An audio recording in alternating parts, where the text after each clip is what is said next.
આમાં ખાસ કરીને આજે જેમને આપણા વચ્ચે બહુ લાંબુ જીવન જીવી અને ઘણા બધા આપણને પ્રેરણાદાયી કાર્યો ચરિત્રો આપી ગયા છે એવા પરમ પૂજ્ય સદગુરુ પુરાણી સ્વામી કૃષ્ણપ્રસાદ સ્વામી સ્વામીના જીવનની આપણે 1-2 મિનિટમાં શું વાત કરી લઈએ, પણ મોટા પુરુષોના ઋણમાંથી આપણે મુક્ત થવા અને એમના જીવનમાંથી કંઈક પ્રેરણા લેવા હેતુ ખાસ કરીને આજની આ ગુણાનુવાદ સભા હોય છે. ભક્તજનો આજની તારીખમાં પણ બહુ નાનું અમથું કચ્છનું સમસ્ત 24સીમાં અતિ પ્રિય એવું વાડાસર ગામ છે. આ વાડાસર ગામમાં પરમ ભક્ત હરજીભાઈ મનજીભાઈ રાબડિયા, ધર્મપત્ની જીવીબાઈ, એમને 4 દીકરા અને 1 દીકરી. એમાંથી સૌથી મોટા એટલે આપણા પરમ પૂજ્ય સદગુરુ કૃષ્ણપ્રસાદ સ્વામી. સ્વામી બાલપણામાંથી જ બહુ વિદ્યા પ્રત્યે રુચિ એવું નહીં, પણ ભગવાનમાં અથાગ સ્નેહ. જેને ભગવાનમાં સ્નેહ હોય એને ભગવાન આપમેળે એવા ભક્તો એમની સામીપમાં પ્રેરતા હોય. બાલ્ય અવસ્થામાં જ વાડાસર ગામના સાંખ્યોગી મહંત અક્ષર નિવાસી અમરબાઈ ફઈ, એમની સાથે સ્વામીને ગાઢ સ્નેહ હતો બાલ્ય અવસ્થામાં જ. અને અમરબાઈએ સાંખ્યો ગ્રહણ કર્યો અને એમના સતત પ્રેરણા વાક્યોથી સ્વામીના અંતરાત્મામાં પણ વૈરાગ પ્રગટ થયેલો. ત્યારબાદ સંતોનું મંડળ ગામડાઓમાં હરવા ફરવા જતું હોય, સત્સંગ પ્રચારાર્થે જ્યારે જતું હોય ત્યારે સદગુરુ સ્વામી નંદકિશોર સ્વામી સંત મંડળ સાથે આ વાડાસર ગામમાં સત્સંગ વિચરણાર્થે પધાર્યા અને સ્વામી સાથે પૂજ્ય કૃષ્ણપ્રસાદ સ્વામીનો ભેટો થયો. પૂજ્ય નંદકિશોર સ્વામી એટલે એ વૈરાગ્યના મૂર્તિ હતા. આત્યંતિક કલ્યાણ મોટો ગ્રંથ સ્વામીએ લખ્યો છે. આજે પણ સ્વામિનારાયણ સંહિતા હોય, ભુજ મંદિર દ્વારા ઘણા બધા પુસ્તકો પ્રકાશિત છે. સ્વામીનું આત્મનિષ્ઠાનું અતિ દ્રઢ બળ હતું. એમાં જરીક પણ દેહાશક્તિ હતી નહીં. આવા મહાપુરુષનો યોગ પૂજ્ય સ્વામીને થયો અને સ્વામીએ દિલ ખોલ્યું કે મારે તમારી સાથે ભુજ આવવું છે. અને પૂજ્ય નંદકિશોર સ્વામી સાથે સ્વામી ભુજ આવ્યા. ભુજ મંદિરની પરંપરા હતી, કોઈ પણ વૈરાગવાન આવે એટલે ફૂલવાડી રહે, ગાયોની સેવા કરે, સંતોની આજ્ઞામાં રહે, ત્યાંથી પછી મંદિરમાં આવે, મંદિરની અંદર પણ વૈરાગવાન તરીકે રહે. અને પછી જ્યારે એની રજા લેવાનો સમય થાય અને રજા લીધા બાદ એટલે કે ચાંદલો થઈ જાય તે બાદ તે વખતે પૂજ્ય શ્રી વલ્લભ સ્વામી મહંત તરીકે હતા અને મહંત સ્વામી જ્યાં સોંપે ત્યાં વૈરાગવાન જતો. આ આપણી એક દિવ્ય પરંપરા. આ પરંપરા અનુસાર પૂજ્ય શ્રી વલ્લભ સ્વામીએ પૂજ્ય કૃષ્ણપ્રસાદ સ્વામીનું કાંડું સદગુરુ સ્વામી હરિકૃષ્ણદાસજી સ્વામીના હાથમાં સોંપ્યું અને ગુરુમાં એમને અપાર સ્નેહ રાખી ગુરુના વચને પોતાના જીવનને આ સત્સંગની સેવામાં પૂજ્ય સ્વામીએ સમર્પિત કર્યું. સ્વામીએ આ સત્સંગને 73 વર્ષની સેવા આપી છે. 73 વર્ષ સુધી આ સત્સંગને સ્વામીએ ખૂબ સેવ્યો છે. આપણે સૌ જાણીએ સ્વામીનું હૃદય અતિ કોમળ, બાળક જેવું હૃદય. સ્વામીના હૃદયની અંદર કોઈ પણ વાત એવી ન હોય કે હું રાખું કે ખટકું પછી કહું. એમને ભાવ થયો એટલે તત્કાળ જ એકદમ દીન ભાવ થઈ અને સ્વામી પોતાની મનની વાત કરી દેતા. એટલે બિલકુલ બાળક જેવું નિખાલસ, નિર્દોષ, અંતિમ અવસ્થા સુધી સ્વામીનું હૃદય રહ્યું. આ હૃદયથી જ સ્વામી અનેક સંતો સાથે જોડાયેલા રહ્યા. જેમ હમણાં જ વક્તાશ્રી કીધું એમ જ્યોતિષજ્ઞ સદગુરુ પુરાણી સ્વામી કેશવપ્રસાદ સ્વામી, એમની સાથે એમને આત્મીયતાનો નાતો હતો, એમના સ્નેહી હતા. સ્વામી સાથે જેટલા વિષ્ણુયાગ થતા, એટલે કે છેલ્લા 40 વર્ષ સુધી પૂજ્ય કેશવપ્રસાદ સ્વામી સાથે 40 વર્ષ સુધી વિષ્ણુયાગની અંદર એમને સેવા કરી. એ પછી શ્રીજી મહારાજનો શ્રી સ્વામિનારાયણ દ્વિશતાબ્દી મહોત્સવ હોય, એના પછી આપણે બહુ મોટો હરિકૃષ્ણ મહારાજનો મહોત્સવ કર્યો, ઘનશ્યામ મહારાજનો અર્ધ શતાબ્દી મહોત્સવ કર્યો, નરનારાયણ દેવ ત્રિપાદ શતાબ્દી મહોત્સવ થયો, નરનારાયણ દેવ નૂતન મંદિર મહોત્સવ થયો. આ તમામ મહોત્સવોમાં વિષ્ણુયાગની જવાબદારીમાં સ્વામી સાથે સ્વામી રહેતા. કેશવપ્રસાદ સ્વામી અને પૂજ્ય કૃષ્ણપ્રસાદ સ્વામી એ વિષ્ણુયાગની સેવા સંભાળતા હતા. ગામડાઓમાં પણ મૂર્તિ પ્રતિષ્ઠાઓ હોય ત્યારે પણ સ્વામી આ સેવા કરતા. સાથોસાથ સંતોના ભંડારની સેવા પણ પૂજ્ય સ્વામીએ કરેલી છે. સ્વામી આપણું વિદ્યાર્થી ભવન એટલે કે બોર્ડિંગ કહેવાય, બોર્ડિંગમાં પણ સંચાલક તરીકે 5 વર્ષ સ્વામીએ પણ બોર્ડિંગમાં સેવા આપી છે. આપણે શ્રી સ્વામિનારાયણ દ્વિશતાબ્દી સ્મૃતિ મંદિર, એ સ્મૃતિ મંદિરના નિર્માણમાં પૂજ્ય પ્રેમપ્રકાશ સ્વામી, પૂજ્ય મુકુંદ પ્રસાદ સ્વામીની સાથે પૂજ્ય કૃષ્ણપ્રસાદ સ્વામીનો સિંહ ફાળો રહ્યો છે. સ્વામીએ સ્મૃતિ મંદિરના નિર્માણમાં અને નિર્માણ થઈ ગયા પછી પ્રથમ સંચાલક તરીકે પણ સ્વામીએ ખૂબ મોટી જવાબદારી અહીંયા સંસ્થામાં નિભાવી છે. એટલું જ નથી, આ બધા સ્વામીના કાર્યો આપણને ઓછા દેખાણા હશે. સ્વામીના હૃદયમાં ગાય અને વાડી બે પ્રત્યે પણ અપાર પ્રેમ હતો, સ્નેહ હતો. ગાયની વાત આવે એટલે સ્વામી તરત જ પ્રેરણા કરે અને ગાયના ઘાસચારાની વ્યવસ્થા કરતા. અને ગાય છે એ વાડી વિના ન ચાલે એટલે વાડીની પણ વારંવાર સંભાળ રાખતા. આપણો શ્રી નરનારાયણ બાગ લેર, એની સામેની આખી જગ્યાની પૂજ્ય સ્વામીએ જ પ્રેરણા કરીને આખી બાઉન્ડ્રી વોલ, બોર વગેરે તમામ સેવાઓ કરતા. આપણું વાડીનું સંચાલન પૂજ્ય જગજીવન સ્વામી કરતા હોય ત્યારે સમયાંતરે સ્વામી પૂછાય કરી લેતા, કાંઈ જરૂર હોય તો કહેજો, આપણે ગાયોની સેવા, વાડીની સેવા બરાબર કરજો. તો આવો ભાવ સ્વામીના અંતરાત્મામાં રહેતો. મુખ્યત્વે સ્વામી 50 થી 55 વર્ષ સુધી પૂજ્ય વડીલ સંતોની આજ્ઞા અને એમની પ્રેરણાથી કચ્છના સત્સંગનો જે અતિ વિસ્તાર કાર્ય જ્યાંથી થયો એવું તીર્થધામ ગંગાજી રામપર વેકરા, એનો જીર્ણોદ્ધારનું કાર્ય સ્વામીએ પોતે ઉપર રહીને કરેલું છે. એકદમ આત્મીય ભાવે સ્વામી આ કાર્યમાં ઓતપ્રોત રહેતા. અને આજે જે કાંઈ ગંગાજીમાં દેખાય છે એ માત્ર ને માત્ર સદગુરુ પુરાણી સ્વામી કૃષ્ણપ્રસાદ સ્વામીની મહેનત છે, એમની કુને અને દીર્ઘ દ્રષ્ટિ છે અને પૂજ્ય સ્વામીનું જ આયોજન છે. તો એક તીર્થભૂમિને તીર્થત્વ આપવાનું ભગીરથ કાર્ય પૂજ્ય સ્વામીએ જીવન પર્યંત કર્યું. વળી એની બાજુમાં જ વિદ્યાધામ એવું તપોવન ગુરુકુળ, એમના નિર્માણમાં પૂજ્ય સ્વામીનો જ મહત્તમ સિંહ ફાળોનું યોગદાન છે. સ્વામીએ સંસ્થાના પ્રમુખ પદે રહીને પણ સેવા આપી અને આ સંસ્થાના સર્જનથી માંડી અને સંચાલન સુધી પૂજ્ય સ્વામી સતત સાથે જ રહ્યા.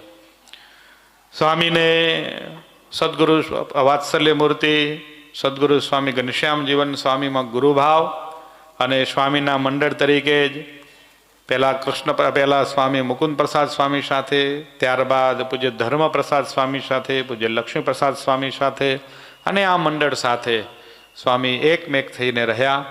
ભુજ મંદિરમાં ઠાકોરજીની કેટલી બધી સેવાઓ પણ કરી. એમની સેવાની સુવાસ આજ આપણી સમસ્ત સંતો અને હરિભક્તો વચ્ચે છે. સ્વામી અક્ષરભુવનની અંદર ઘણી બધી પોતા પાસે રહેલી પ્રસાદીની વસ્તુઓ પધરાવી. છેલ્લે શિક્ષાપત્રી દ્વિશતાબ્દી મહોત્સવ આવ્યો તો એ શિક્ષાપત્રી દ્વિશતાબ્દી મહોત્સવમાં પૂજ્ય સ્વામીએ પોતા પાસે રહેલી એક સરસ મજાની ત્રાંબાકુંડી, તેવી જ રીતે એક કટાર, તેમજ મહારાજ જે ચાખડા ઉપર બેઠેલા હતા એ ચાખડાનું વસ્ત્ર વગેરે શિક્ષાપત્રી દ્વિશતાબ્દી મહોત્સવમાં એ અર્પણ કર્યું. અને આજે અક્ષરભુવનમાં અનંત હરિભક્તો એના દર્શનનો લાભ લઈ રહ્યા છે. ટૂંકમાં સંપૂર્ણ જીવન સ્વામીએ માત્ર ને માત્ર દેવ માટે સમર્પિત કરીને જેટલો પણ પૂજ્ય સ્વામીએ વહીવટ કર્યો એ કોઠાર અને કોઠારમાં રહેલા જે કોઈ કોઠારી, ખાસ કરીને પાર્ષદ જાદવજી ભગત, એમની સાથે અક્ષરેશઃ પૈસાનો વ્યવહાર થયો. કોઈ જગ્યાએ પોતાનું કરવું, પોતાનું રાખવું, આવો ભાવ સ્વામીએ જીવન પર્યંત ન પોતે કર્યો, ન એમને બીજા કોઈને શીખવ્યો. આવી રીતે સ્વામી પોતાનું જીવન બાલકવત નિખાલસપણે વ્યતીત કર્યું છે. સત્સંગના અનેક હરિભક્તોમાં સ્વામીની આ છાપ રહી છે. સ્વામી જેની પાસે પણ નાની મોટી માંગણી કરતા તો કોઈ દિવસ હરિભક્તે સ્વામીના વચનને ઉલ્લંઘ્યું નથી. એ સ્વામીનું તપ હતું, એ સ્વામીની સાધુતા હતી, એ એમની નિખાલસતા હતી. આવી રીતે જોકે પૂજ્ય સ્વામી માટે એક સંકલ્પ હતો. સ્વામી સાથે ઘણા બધા હરિભક્તો જોડાયેલા હોય ત્યારે એક નિશર પરિવાર, જે ગામ ભચાઉનો હાલ મુંબઈ વસતો હોય, એ પરિવારનો એવો ભાવ હતો કે સ્વામીની પ્રસન્નતાર્થે આપણે કથા કરવી છે. આ કથાનું આયોજન 2019માં નિર્ધારિત થઈ ચૂક્યું હતું પ્રસાદી મંદિરે, પણ કોરોના કાળને કારણે આયોજન રહ્યું. એ રહ્યું તો હમણાં જ મુંબઈ વિલે પારેલના પાટોત્સવમાં પૂજ્ય સ્વામી વિમાન માર્ગે કરીને મુંબઈ આવેલા. મુંબઈમાં એ સરસ મજાનો કથા પ્રસંગ થયો. કથા પ્રસંગની પૂર્ણાહુતિને દિવસે પૂજ્ય સ્વામીએ પ્રવચન પણ કર્યું, આશીર્વાદ આપ્યા. એ પ્રવચનના સારાંશને જો હવે આપણે એકદમ મનન કરીને ચિંતન કરીને જોઈએ ને તો સ્વામી ત્યાંથી જ આપણને એંધાણ આપતા હતા કે આ મારી છેલ્લી યાત્રાની છેલ્લી કથા છે. સ્વામીએ સમગ્ર પ્રવચનમાં હું સાધુ થયો, શ્રી વલ્લભ સ્વામીને મળ્યો, ત્યાંથી આરંભ કરી અને અત્યાર સુધીની એમની સ્વામીએ પ્રવચનમાં વાર્તા કરી અને છેલ્લે સભામાં રહેલા બધા હરિભક્તોને ભલામણ પણ કરી. અને એમાં કરીને ખાસ કરીને નિશર પરિવારને એટલું કીધું કે તમે મારી રાજીપા માટે વાત કરી છો તો મારું એક વચન માનજો કે દર રવિવાર અને 2 એકાદશી તમે દર્શન કરવા આવજો. આવું નિયમ આપ્યો. આ નિયમ આપી અને સ્વામી આશીર્વાદ પૂર્ણ કર્યા. બીજે દિવસે ફ્લાઇટમાં બેસી અને સ્વામી સાંજે ભુજ આવ્યા. 1-2 દિવસ રહ્યા અને આપણે સૌ જાણીએ છીએ તેમ 12 તારીખના જ સાંજે સ્વામી દિવસ દરમિયાન હર્યા છે, ફર્યા, કોઈને કાંઈ કળ પડવા દીધી નથી. અને સાંજે પણ સ્વામી પ્રસાદ લીધો છે, ઠાકોરજી જમાડ્યા છે. ઠાકોરજી જમાડવામાં સ્વામીના સેવક એવા શ્રી દિવ્ય પ્રસાદ સ્વામી તથા એક ભૂદેવ સ્વામીની સેવામાં હતા. એમણે બંનેને કીધું, પૂછ્યું સેવકે, સ્વામી દૂધ પીશો કે છાશ? એમ સ્વામી કીધું તમને જે પાવું આજ પાઈ દો, તમારે જે પાવું હોય એ આજે પાઈ દો એમ. અને સેવકની રુચિ પ્રમાણે સ્વામી જમ્યા. પાછા સ્વામી પોતાના રૂમમાં આવ્યા. રૂમમાં આવીને પછી સ્વામીને વાત કરી કે મારે એક અરવિંદભાઈ ઠક્કર છે, અરવિંદભાઈ ઠક્કરની 365 દિવસ સ્વામીની આંખમાં ટીપું નાખવાની સેવા. એ અરવિંદભાઈ પણ સ્વામીના રૂમમાં જ હતા. સ્વામીને ટીપું નાખ્યું. દિવ્ય પ્રસાદ સ્વામીને કે હવે તમે ઠાકોરજી જમાડી આવો. દિવ્ય પ્રસાદ સ્વામી ઠાકોરજી જમાડીને આવ્યા. સ્વામી ઊભા થયા કે સ્નાન કરવા જવું છે. સ્વામી સ્નાન કર્યું. સ્નાન કરીને સ્વામી પાછા આવ્યા અને એ દૈનિક રૂટ પ્રમાણે પૂજ્ય મહંત સ્વામી, પૂજ્ય ભગતજી તથા અન્ય વડીલ સંતો સ્વામીને મળવા આવતા, જય સ્વામિનારાયણ કરે, 2 નિખાલસની વાત કરીને છૂટા પડતા. સ્વામી સ્નાન કરીને આવ્યા. સ્વામી ખાટલે છે. પૂજ્ય મહંત સ્વામી, પૂજ્ય ભગતજી, અમારા મંડળના વડીલ પૂજ્ય લક્ષ્મીપ્રસાદ સ્વામી, અન્ય વડીલ સંતોની હાજરીમાં બોલતે ચાલતે મહારાજના સ્મરણ સાથે સ્વામીએ દેહ છોડ્યો છે. આ એમના આખા જીવનનું તપ, એમનું સમર્પણ, એમની દેવ નિષ્ઠા, એમની સાધુતા, એમની નિખાલસતા, આ એનું ફળ કહેવાય. ભક્તજનો, જીવનની સાધના એના અંતિમ સમયે પ્રસ્તુત થતી હોય છે. અંતિમ ટાણે પણ ભોજન લઈ, સ્નાન કરી, પવિત્ર થઈ અને પછી મહારાજ સાથે જવું, આ કોઈ સામાન્ય કોઈ ચરિત્ર નથી, કોઈ સામાન્ય ઘટના નથી. પૂજ્ય સ્વામીના ગુણો અનેક છે. અનેક ગુણોમાંથી મેં તમને માત્ર એક ચપટીભર વાત કરીએ છે. પૂજ્ય વડીલ સંતો અનુભવજન્ય રહ્યા છે. સ્વામી વિક્રમ સંવત 1989 જેઠ સુદ એકાદશી એટલે કે ભીમ એકાદશીના પૂજ્ય સ્વામીનો આ ભૂમંડળ ઉપર પ્રાદુર્ભાવ અને બરાબર 93 વર્ષની ઉંમરે એટલે કે 92 પૂરા કરેલા અને 93 વર્ષ સ્વામીનું રનિંગ હતું. 93 વર્ષની ઉંમરે પણ સ્વામી સ્વસ્થ રીતે રહેતા.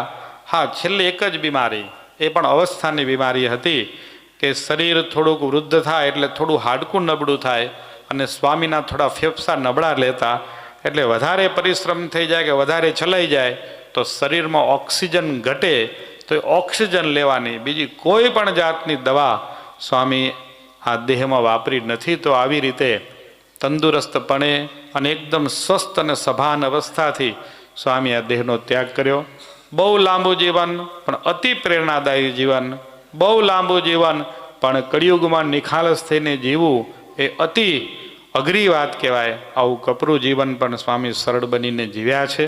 સ્વામીની સેવામાં એમના સેવક દિવ્ય પ્રસાદ સ્વામીએ સરસ સ્વામીની સેવા કરીને રાજીપો પણ લીધો છે. કેટલાય હરિભક્તો પણ છે કે જેમને સ્વામીની સેવા કરી અને એમનો રાજીપો લીધો છે. હું આગળ એમને પણ યાદ કરીશ. અત્યારે અહીંયા હું સંતોને આહુત કરું. અરવિંદભાઈ ઠક્કર, જેઓ દરરોજ સ્વામીની આંખમાં ટીપું નાખવાની સેવા કરતા, એવી જ રીતે વત્સલભાઈ જેઠી, રાહુલભાઈ ઠક્કર, દિનેશભાઈ વાઘજીયાણી, શિવલાલભાઈ ઉમરાણીયા, સ્વામીની માટે ક્યાંય પણ જવું હોય તો ગાડીની સેવા તેઓ રહેતા. ભીખાલાલભાઈ રાબડિયા દરરોજ સ્વામીની વ્હીલચેરથી ક્યાંક હરવા ફરવા 5:30 વાગે આવી જાય, કથામાં લઈ જવા અને સ્વામી સાથે રહેવું, એમનું પણ આવું એક સરસ નિયમ હતું. ગા મિર્જાપરના ભરતભાઈ, કશ્યપભાઈ શુક્લ, તેઓ પણ સ્વામી માટે દરરોજ ઉકાળો લઈ આવવાની સેવા કરતા. અલ્પેશભાઈ પટેલ માધાપરના છે, તેઓએ પણ સ્વામીને સરસ સેવા કરી છે. આદિત્યભાઈ અરવિંદભાઈ ઠક્કર, મનસુખભાઈ દરાડ, આ બધાએ હરિભક્તોએ સ્વામીની સમયાંતરે જેવી જેવી જરૂર પડે તેવી સેવા કરી જ છે. સ્વામીએ ગંગાજીનો આખો કાયાકલ્પ કર્યો, જીર્ણોદ્ધાર કર્યો. એમાં સ્વામીના ડાબા અને જમણા હાથ તરીકે જો હું કહું તો ગામ રામપરના માવજીભાઈ નારણ વેકરિયા અને કરશનભાઈ શામજી રાજાણી, તેવી જ રીતે નારણપરના કરશનભાઈ વરસાણી, કરશન દરબાર કહેવાય. આ હરિભક્તોની એમને સતત હું બહુ મોટી સંખ્યામાં હરિભક્તો છે. જે તે વખતે ગંગાજીનું કામ હતું ને સહજાનંદ કન્સ્ટ્રક્શન કંપની એટલે કે માવજીભાઈ લાલજીભાઈ વેકરિયા, આખું પિયાવાની કંપની, એ પાંચેય બંધુઓનો પણ એ ગંગાજીના જીર્ણોદ્ધારમાં સ્વામીને ખૂબ સહયોગ રહ્યો. રામપર હોય, વેકરા હોય, વાડાસર હોય, સરલી હોય, આ ગામના હરિભક્તોએ પણ સ્વામીના ગંગાજીના જીર્ણોદ્ધાર કાર્યમાં ખૂબ સહયોગ આપ્યો છે. પણ ખાસ કરીને સ્વામીને આમ જમણા હાથ તરીકે એ માવજીભાઈ નારણ વેકરિયા અને કરશનભાઈ શામજી રાજાણી બે રહ્યા. એમને પણ આ સ્થળે અવશ્ય યાદ કરીશું. છેલ્લે સ્વામીની મરજી પ્રમાણે કલ્યાણભાઈ માવજી એટલે કે માવજીભાઈના દીકરા એવા કલ્યાણભાઈ માવજી વેકરિયા, તેઓએ પણ સરસ સેવા સ્વામીની આજ્ઞા અને મરજી પ્રમાણે કરી છે. સુમિતભાઈ ઠક્કર, બીજે ઠક્કર ગાંધીનગર, તેમજ વાલજીભાઈ હરજીભાઈ રાબડિયા, પ્રવીણભાઈ ખરસાણી, આ ખરસાણી બંધુ સ્મૃતિ મંદિરના કામમાં આવ્યા અને સ્વામી સાથેને આત્મીયતા થઈ ગઈ અને જામનગર છોડી અને કચ્છને એને પોતાનું વતન બનાવી લીધું. આવો સ્વામી સાથે આ ખરસાણી પરિવારે પણ આત્મીયતાનો નાતો ઊભો કર્યો. શિવજીભાઈ નાનજીભાઈ ભુડિયા, આ બધાએ ઘણાય હરિભક્તો છે કે જેમને સ્વામી સાથે આત્મીયતા રાખી અને દૈનિક સ્વામીની સેવા પણ કરી છે.